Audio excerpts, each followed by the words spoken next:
Number two is what I'm calling Goblins.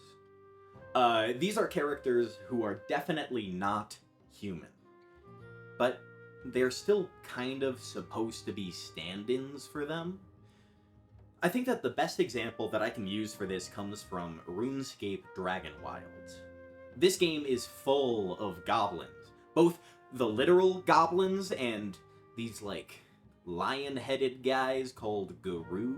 They're both a little more complex than zombies, but are still definitely designed in a way that makes it very easy to dehumanize them. Like zombies, they are definitively hostile. There is no befriending or negotiating or trading with a goblin. But in them, we can still see a lot of the traits that we would say define being human. They have language and societies. We can find and read their journals and their lore. We see them huddled around campfires at night, and they use tools and weapons. In Dragonwilds, we can even see that other humans, like actual human beings who were here before you started the game, did talk to them. We can read about a guy who recruited a couple of goblins to team up with him and try to kill the dragon, but we, the player, are never given that opportunity.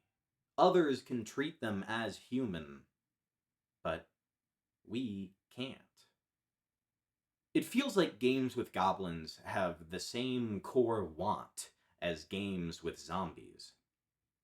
They want you to be able to explore and fight and build throughout a brand new world while avoiding the moral question that comes along with the people who are already there. But where games with zombies can kind of get away with it by making their enemies not be human, Goblin games can't pull the same excuse. They tried to make their enemies more interesting by making them more human, but then, to justify them just being another enemy, they have to dehumanize them again. They have to turn them into the people who were already there. And to be clear, I don't think that any of this is intentional. I don't think that games with goblins are attempting to secretly make their players be down with colonialism. But I do think that it's interesting to think about.